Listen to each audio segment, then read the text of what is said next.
Is it too early for Pitt fans to start scoreboard watching? Maybe, but with Miami's win over Virginia last week, Pitt's path to repeating as Coastal Division champions got a little easier. But only if the Panthers take care of business on the field. The bulk of the ACC season is ahead for the Panthers, and it starts this Friday night against Syracuse. We preview that game and more on the Hail to Pitt podcast.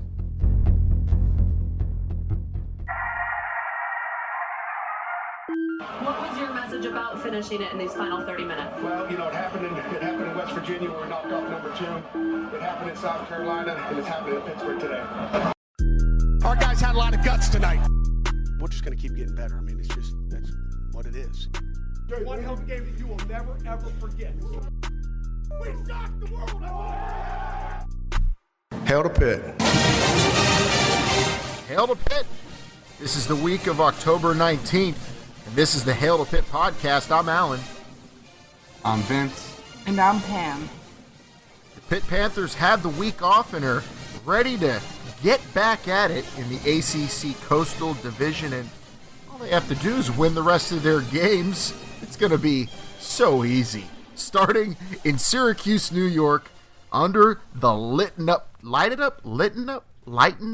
I don't know how to say it. It's gonna be explosive Friday night in that dome. Let's get at it. At H2P Show on Twitter, Instagram. It is great to be back talking about a game to look forward to this week after an idle week, Pam. Yeah, absolutely. Let us know if you send us your predictions on Pitt Syracuse. What do you think is going to happen? And what do you think the Panthers' chances are moving forward in the ACC Coastal? At H2P Show on both Twitter and Instagram. Right out of the gates, I want to say I'm bummed that this defense doesn't get to tackle Eric Dungy, Vince. That's you could tackle Eric Dungy, but he's just going to keep getting up. He's your favorite non-Pitt player of all time. Concussion or no concussion. That guy is just a warrior out there. But thank goodness we don't have to play against him this week. And as we break this down, his replacement, not doing as good.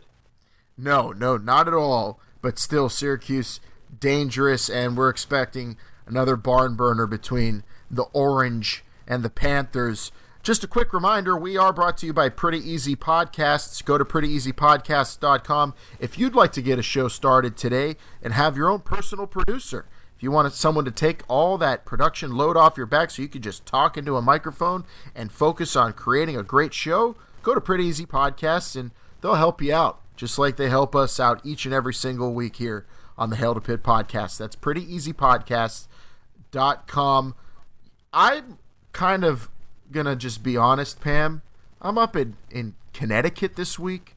I'm covering the XFL draft for our other podcast. It's not that I'm out of the loop. I know what's going on with Pitt. Hell, I practically live on campus. But I'm exhausted. So what am I concerned about this week, if anything? Well, thank you for covering the XFL draft. Quick question. Did Eric Dungy get drafted yet? No, because he's on the Browns. Since we were just talking about him. Yeah, he's on the Browns practice squad, so ineligible to get drafted. I didn't realize. I thought he was going to be an XFL player. My fault. But for our listeners, they'll be happy to hear Adam Bisnawadi got drafted. Nick Grigsby got drafted. Who else did we have go, Vince? I think those were the only two. Scott Orndorff, Mr. Wonderful. Mr. Wonderful. Scott Orndorff went to the LA Wildcats. Your Pitt Panthers in the XFL. Do you think they're going to have those awesome videos they play about upcoming games in the NFL for Pitt Panthers? Do you think they'll do that for XFL Pitt Panthers? I think it'll, Panthers in the pros will, I think, expand over to, multiple professional leagues. That's how I see it happening. And we should also remind the listeners that the players that have been drafted are just as of this live on tape show on a Tuesday night here. So we still got the second half of the XFL draft coming tomorrow. And hopefully there's a few more Panthers taken. Yeah, Tino Sunseri's still sitting there on the board. We'll see if he goes. Back to why I might be concerned, Pam. I mean, we're coming off a bye. Pitt coming off a big win. Why would I feel bad at all going into this week? Well, in the Narduzzi era, he's only 2-2 off of a bye, so that also could be based on scheduling and what else is going on. And then he's also 2-5 with more than 7 days to prepare. So one thing to look out for, Alan, this week is if they come out of the gates firing. If they can start quick, that's a good sign. But hopefully they don't appear sluggish, because then it might not bode well the rest of the game. I'm not too worried about that record, the 2-2 off a bye, but 2-5, the other one, with over a week to prepare. Does that just mean that maybe that's a compliment, because teams spend a lot more energy trying to scheme against Narduzzi than he does trying to change, because he's not going to change what he does, really, especially with even with all this time off, Vince. I don't know what that stat's telling me. I'm not quite sure either, but it's not good. Maybe it was more time to prepare for all the jet sweeps they would run. I don't know if they're just overthinking things. I'll say this. We've been. This isn't a good trend by any stretch, but at the same time, this team does feel a little different than past years. I mean, this is. This defense is certainly a whole lot better than any other Narduzzi defense we've seen, and this offense, certainly over the past 2 years, is night and day difference in what they're doing. So, you just got to hope that the focus is there and the execution shows up on Friday night. The other thing you can be concerned about is Paris Ford being out for the first half of this game. Yep. And I think that sound says it all. And because he's really been heating up, and Syracuse does have some good receivers who we'll get to here in a minute, and not having him on that back end will be a big loss for the first half as well. So I think out of everything, throw the stats away, that's a big thing to be concerned about heading into this game. Yeah, I'm not concerned about Ford missing the first half, just mostly pissed off still. And I almost forgot about that bad call, but here we are. But again, Pitt's got it going, even with the lack of focus at times, Vince, that you brought up. This team still, how they like to wear T-shirts for warm-ups that has like a saying, like a team mantra. This team should be unlimited energy, because that's what they have. They've proven it. And they need to utilize that each and every single week. And I think if they go in there with that giant gas tank against Syracuse, they could run them out of that building. Yeah, they very well could. With regards to Paris Ford, it would call me a little concerned in the fact that I think, we'll have Jazzy Stalker most likely starting at that position, taken over. And now he's played a lot of football. Bryson Garner, another safety who's probably going to get some time back there. I look for Syracuse to attack whoever it is and try to isolate them immediately in the first half and try to take advantage of that. The question is, as we preview the Syracuse Orange, though, is Tommy DeVito capable of attacking weaknesses and taking advantage of great players like Paris Ford being off the field for a half? Do you think he is capable? I suppose so. I mean, they can. Haven't done great this year, particularly against Power 5 competition. Only 36 points in 3 Power 5 games, all losses. But their receivers are very good. Tristan Jackson, Taj Harris. These guys are averaging over 15 yards per catch. So we are going to need to make sure that we're marking these guys and not letting them get loose downfield. And DeVito looks to get the ball out quick. They run an up-tempo offense, but in years past, that might have frightened me. But like you said, Alan, this team just keeps going and going and going and has the stamina of this defense. And so hopefully they can keep up with the fast pace here, especially because Syracuse does not have a good offensive line. They're giving up over 4 sacks per game. So for the biggest strength of this team. Hopefully they can really take advantage and get to DeVito very quickly before he can even get the ball to Tristan Jackson or Taj Harris. This is not going to be a 6-75 game. I'm hoping. But I think it could be higher scoring. The only issue I could see the defense having with this team on paper, seeing as they haven't scored many points in three of their bigger games you have here, Vince. The only issue is that it's on an odd night. It's on a Friday. And on the road, that might play a factor. But I just feel like Pitt's defense, like you said, there's something about them. And when it comes to that matchup, the Pitt D versus this offense, when you consider that Pitt has gone up against way better offenses, they should be fine. Defensively, this is a Syracuse team that might pose some problems. Yeah, they got a pretty solid pass rush, and so far, 20 sacks in their 6 games. Although the majority of, again, against those non-Power 5 teams, they kind of padded their stats there. But we've seen them specifically last year. Dino Babers has had these guys. They're certainly capable. They're getting their best secondary guy, Andre Cisco. He's coming back for this game. So they got a pretty decent defense. They've recruited a lot of Southern players. Coach Babers has. So what I'm interested in is, we've had this week off. Are we going to be able to get the running game going against these guys? Now, I don't know who's going to be available for this game. According to the depth chart, all 4 running backs are listed as co-starters. I'm not quite sure what that means. I don't know if we're going to see them all or only one of them. But how do you interpret that, Pam? And how do you think this workload should be divided in the running game? And how critical is it to get this running game going this week against Syracuse? It's very critical, but the very encouraging thing is how well Todd Sibley has done in the absence of Vincent and AJ Davis. The first game or two when he did play, he didn't do well. And I wonder if he's a back that just needs more carries throughout the game to kind of get going.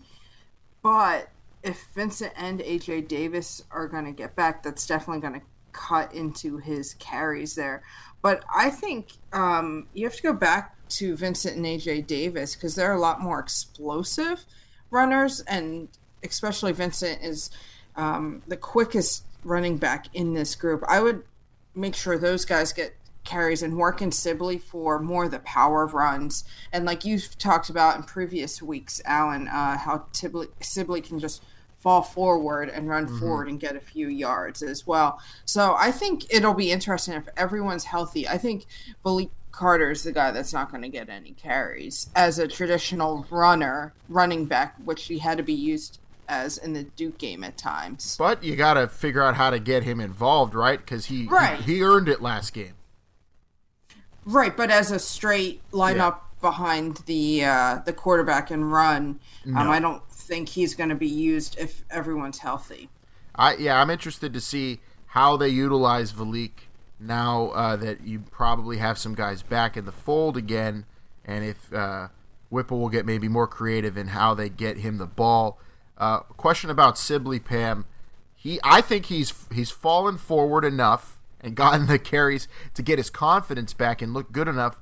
I think what their game plan, my guess is this. They're going to hopefully be able to play Todd Sibley at the end of the game where he could run into guys, fall forward, get first downs, but probably won't be used a whole lot the first 3 quarters. I don't even see him being utilized in short yardage before the end of the game. I think coach is probably going to keep him reserved. How do you see them using Todd Sibley after he got some carries, proved himself a little bit moving forward? That is a little concerning to me because I do think he needs some carries early on to get his momentum and get the feel of the game. But he hasn't been in a position with his confidence up where they need him at an end of the game. So it'll be interesting to see with that. Maybe they use him more than an AJ Davis if Sibley is more confident more of a power guy towards the end of the game. I think maybe that's whose carries he can cut in on. I think Vincent Davis will be used in the passing game a good amount, and also in the running game as a traditional running back, but he's so quick. He's so much quicker than the other guys. And so but he doesn't have that power. So I'd say Sibley maybe cut into AJ Davis's carries possibly as well. But no way Valik cuts into Vincent Davis's work. I don't think so. I think they'd use Valik differently. To me, Valik Carter is strictly a third down passing, or maybe not necessarily third down, but strictly a running back that's coming out of the backfield running a pass pattern. I think we've seen enough of just handing the ball off to him in a conventional way. And that's if these guys are healthy. Yeah, absolutely. Which we don't know. All coach has said is that these guys are not out for the year. That's all we know. And I don't think we should I don't think we should speculate on it any further. Of course, as we like to say, HIPAA. How about down in the trenches, Vince? Where do you think Pitt's offensive line matches up against Syracuse? I mean, they've pass protected pretty well all season, but what about that run game? Is this a team they're going to finally maybe be able to push around? I hope so.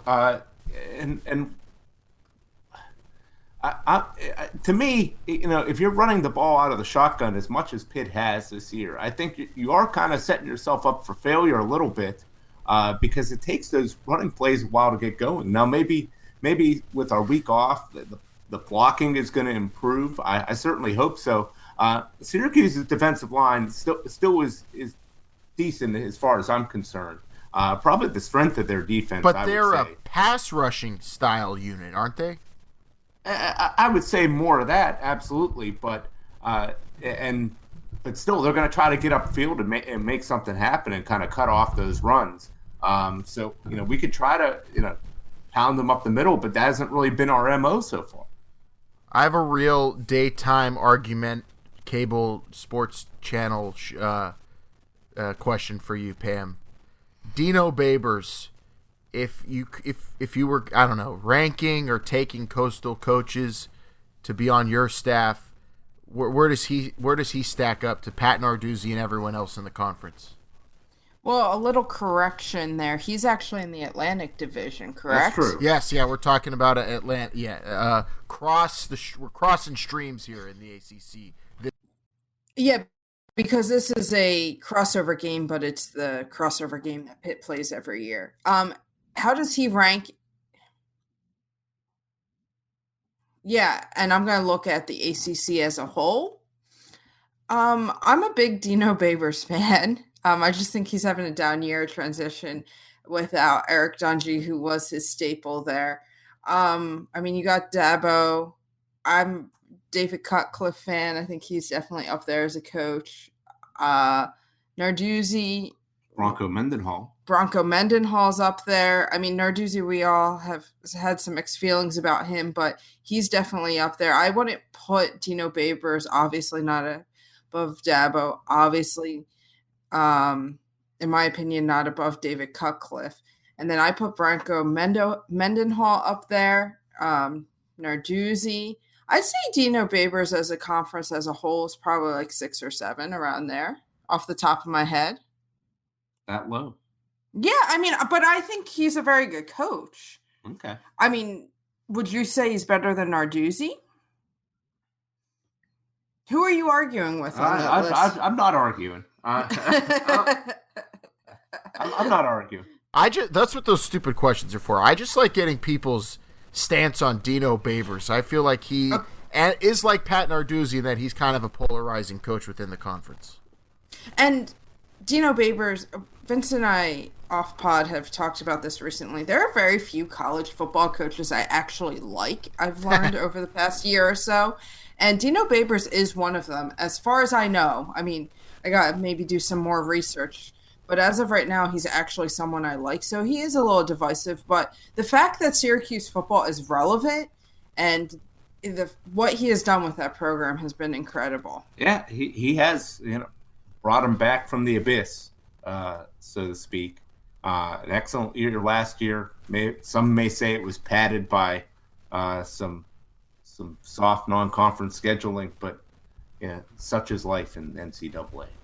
You play who is in front of you. You play who shows up to play you. And Pitt's going to show up to play Syracuse this Friday night I'm calling it a rivalry game. It's a rivalry game to me.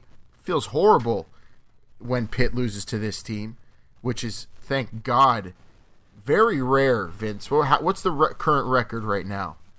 Yeah, so Pitt has won 12 of the last 15 matchups against the Orange, which is pretty good. But, all these games under Narduzzi have been close. Kind of excluding that one basketball game that they had in 2016. All these other games have been close. Last year, it was an overtime victory for the Panthers. A couple years ago, they needed a fake punt to beat Syracuse. So this game coming up here, Pitt right now 3-point favorite at the Westgate, and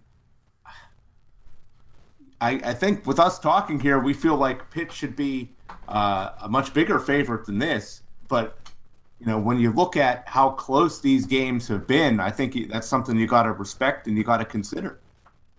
Yeah, so what's your prediction? I'm worried about some things, but ultimately, I think you got me here, Vince. I think Pitt should cover that. You give your score first, though.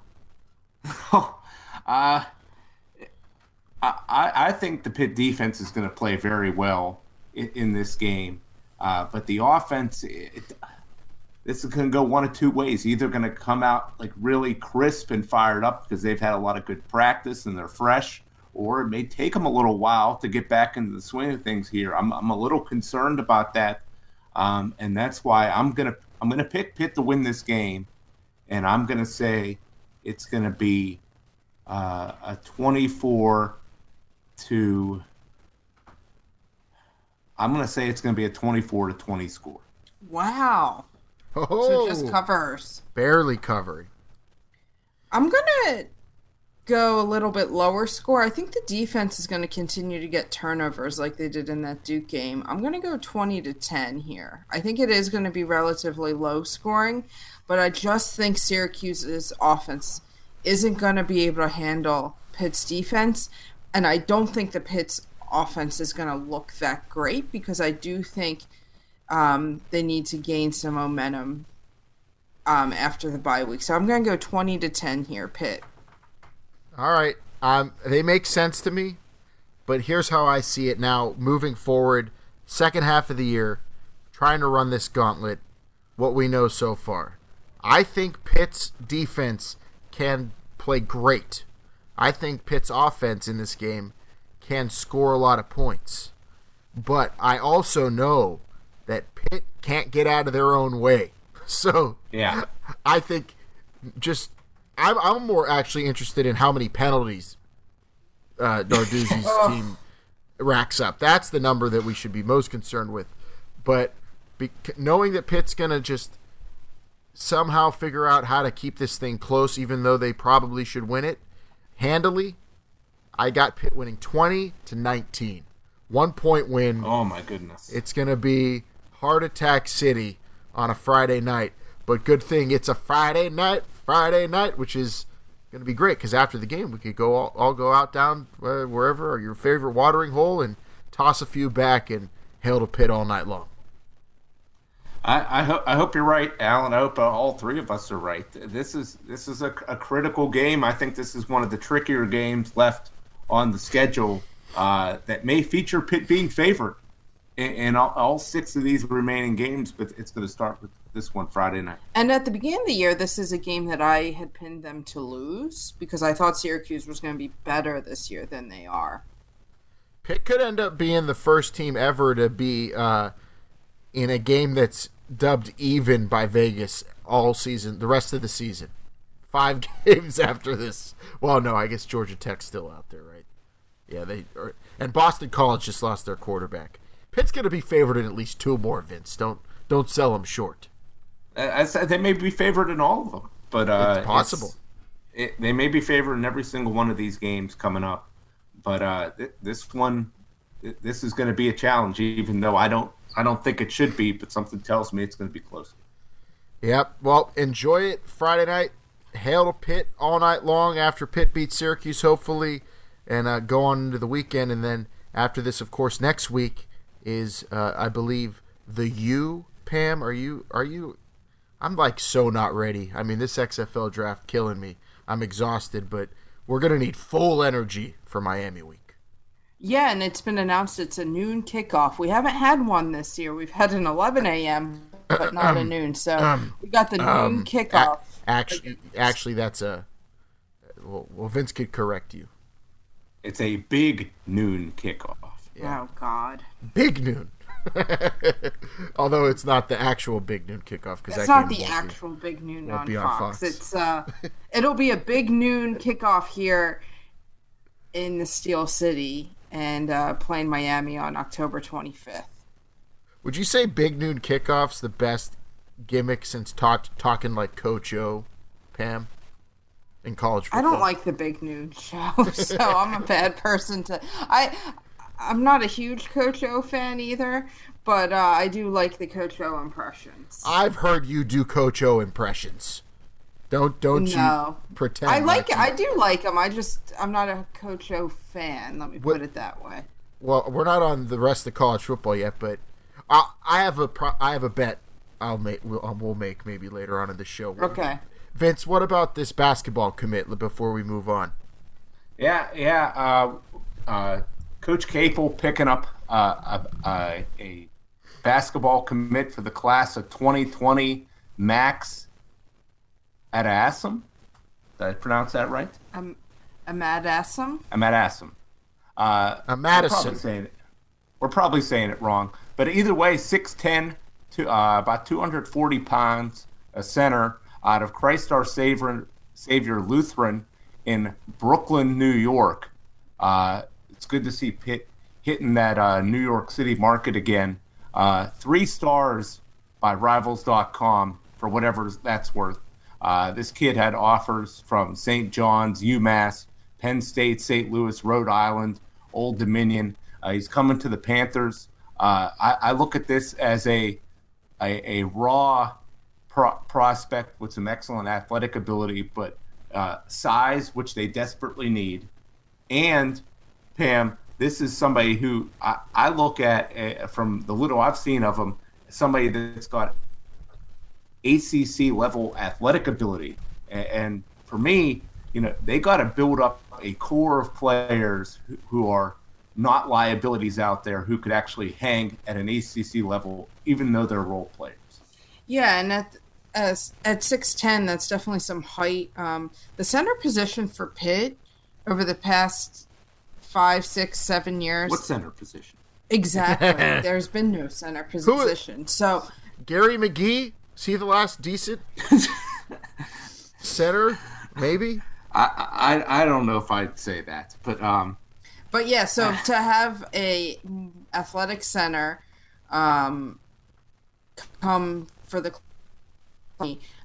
it's good to see someone that hopefully can hang with a lot of the athletic centers in the ACC. He's probably going to need to get a little bit stronger to compete down low, but you can't teach height. Yeah, certainly a project guy that can block some shots and hopefully rebound. So that's something that, even if it's going to take some time to develop this kid, that's something he could come in and immediately help with.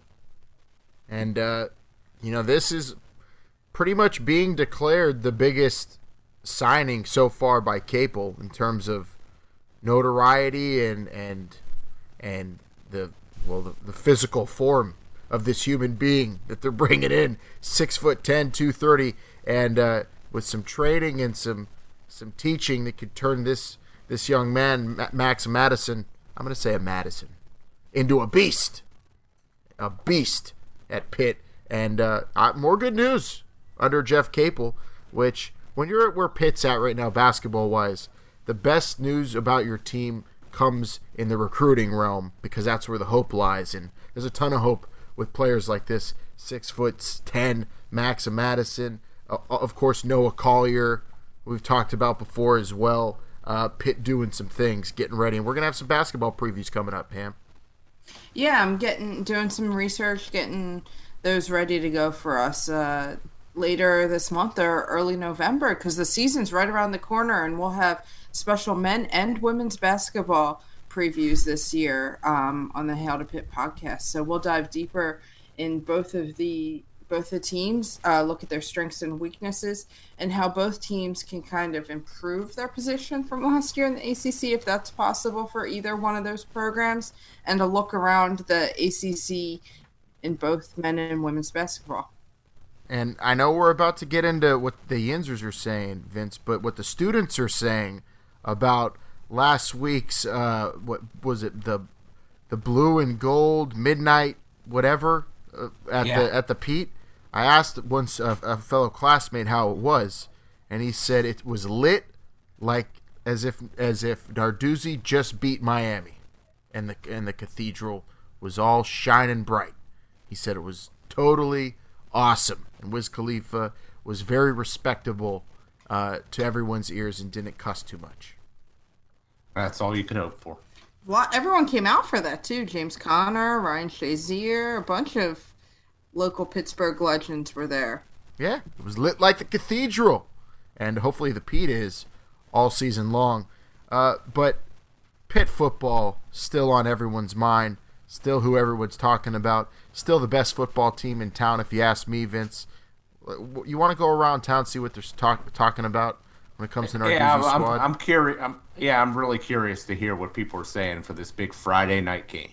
Another Saturday coming, and the Panthers are playing. Trying to find out what the Yinzers are saying.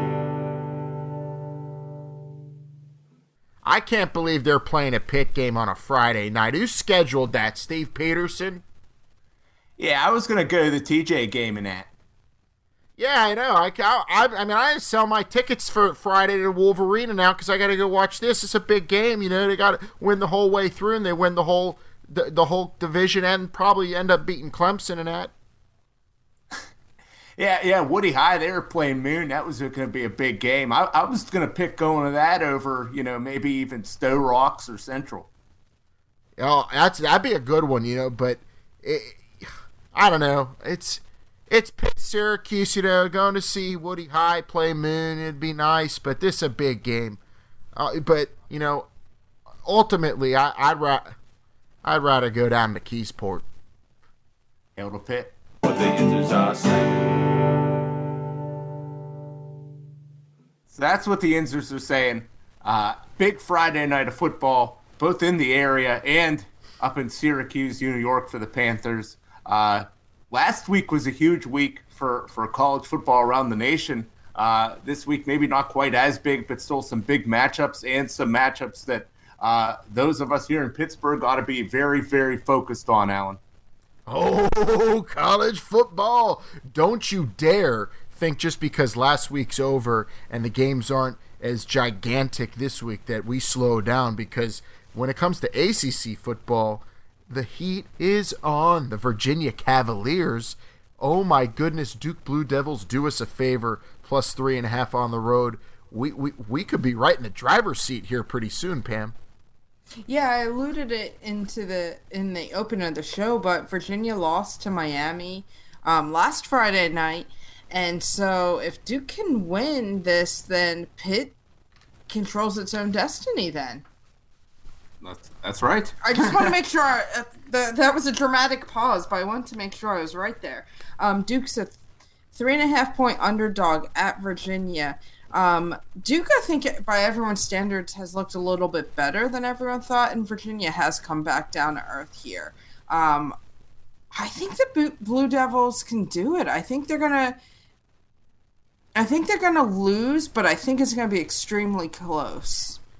If the South Carolina Gamecocks can beat the Georgia Bulldogs, I believe in the Duke Blue Devils here. And all the teams that play Virginia the rest of the year. But hopefully I only have to worry about this one. Tough to pick against Virginia, though. They're one of the most respectable teams that Virginia has to play. I don't have to cheer for, other schools. So I wouldn't mind cheering for Duke here. I'm going to pick Duke to win this game. Virginia, they got smacked by Miami, and Duke, after a crushing loss to Pitt, they rebounded it and handled Georgia Tech. So I think they're riding high right now. The Duke Blue Devils playing with some confidence. Gonna have to win a shootout though. I don't see Virginia's offense being that slowed down this week. I think that Duke defense is a little bit better than people are giving credit for. I think they got some good speed there. I'm telling you, I like this Duke squad. I do. Well, I hope you're right. I absolutely hope you're right. People forget, but the Pac-12 still plays football. Oregon is favored on the road up in Seattle in front of 1 billion people in that stadium. Game of the year in the Pac-12, some people might say, although I think it was already USC and Utah. How's it shake out, Pam? Yeah, I feel like we talk so much Pac-12 on this show, but this week... Dude, you guys talk way too much Pac-12. I know.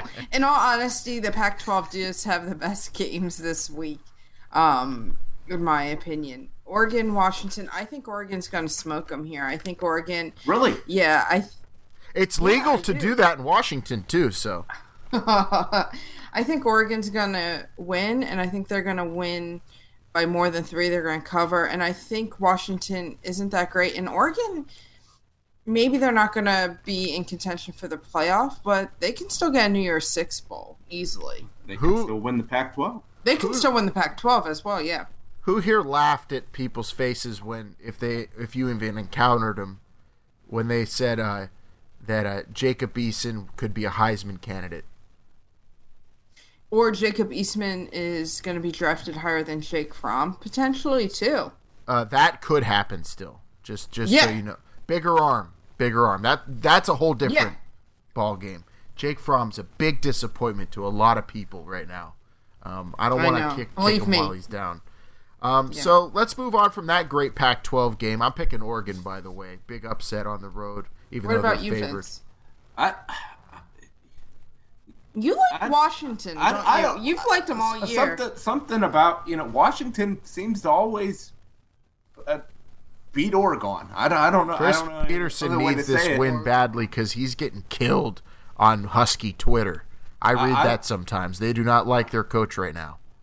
I'll tell you something right now. I'm picking Oregon, and I think Oregon knows that they're playing a top 25 opponent on national television. This is a way to get at a reasonable time to be playing this game. It's a 3:30 game, so people will actually see it. So I think if they want to get back into the good standings of people, get back into that top 10 and have a hope and a prayer of a playoff spot, they got to blast this team. So I'm going to pick Oregon. All right. So moving on from the Pac-12 hour here on the Hail to Pitt podcast, let's go to Arizona State at Utah. Number 17 against number 13. I still don't know how Herm Edwards didn't end up being terrible at Arizona State. He's awesome there. Especially as an underdog, he's fantastic. And I think Arizona State is going to give Utah a run for their money. Utah's defense is very, very good, and Arizona State's bringing their freshman quarterback into Utah to face that gauntlet of a defense. But I think Arizona State's going to cover, and I'm going to pick them to win this game outright here. Are you really? Yep. Oh, man. Herm Edwards, one of the few college coaches I like. There you go. I'm keeping track of this list in case it ends up being It's very small. We had a long discussion for the listeners. Vince and I had a very long discussion about this, trying to figure out what college coaches I actually like. And Herm Edwards is on that list. I'll give you a metaphor, Alan, about college coaches.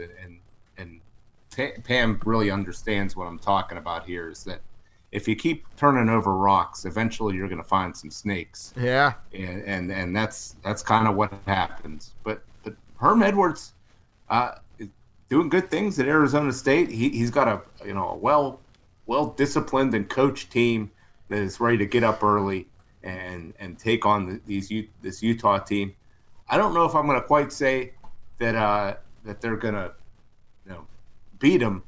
I'll have to think about that a little bit more. But I do think that they could come within the 2 touchdowns. Yeah, I like that a little bit better than the outright underdog winner for Herm. Utah had the setback against SC, but there's still, a crazy good defensive line there. But this team plays defense too, Arizona State. 1 loss. This is a sneaky fun game. Definitely watch it if you enjoy college football. It's the ranked teams playing this week are mostly in the Pac-12, but you do have one in the Big Ten with Michigan and Penn State.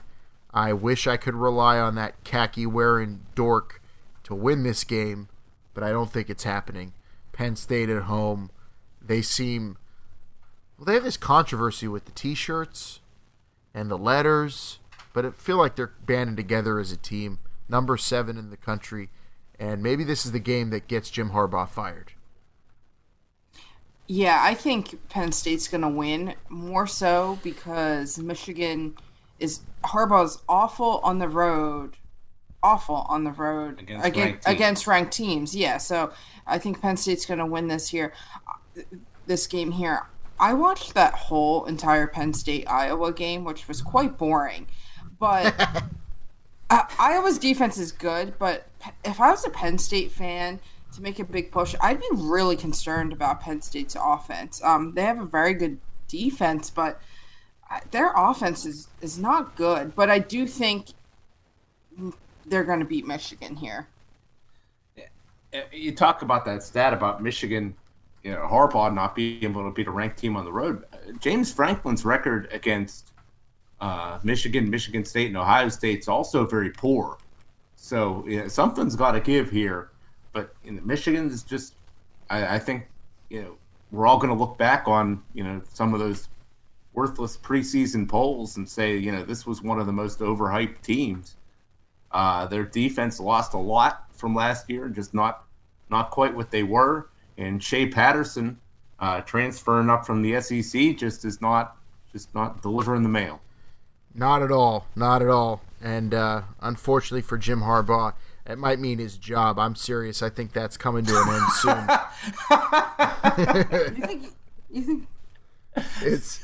It's just, I'd rather my coach lose games he shouldn't than never beat a team he shouldn't, which never happens for this team.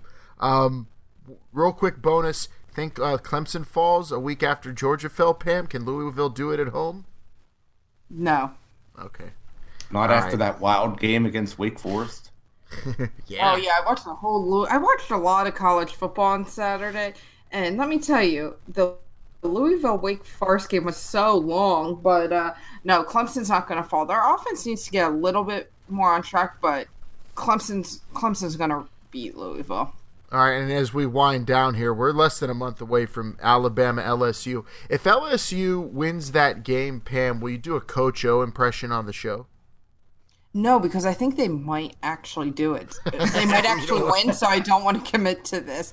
If you've asked in previous years when the gap was a lot wider, maybe, but no. Maybe no, I'm not going to maybe do I'll it. I'll give you some points, but I got to consult with my odds makers friends before I set that line. Then I got a few weeks. Okay, again, congratulations to the Pitt Panthers who made it to the XFL so far. Like we said, we're recording earlier in this week, so there is another part of that draft to go, so you might see some more Pitt Panthers become pro football players in that league. Definitely watch them, definitely support them, and definitely follow us on Instagram and Twitter at H2P Show, and of course subscribe to the show on all podcast feeds, or check out our YouTube channel where we post all of our shows as well. Anything left before we go off into the college football weekend, Pam? Nope, just hail to Pitt. Vince? I would say, just echo what you said. Make sure you subscribe on all your podcast applications. It's the best way to listen to the show, so it automatically gets downloaded to the device of your choice. 100% free of charge. Couldn't have said it better myself. Well, for Vince and for Pam, I'm Alan. I'd like to say, hail to Pitt. Hail to Pitt. Hail to Pitt.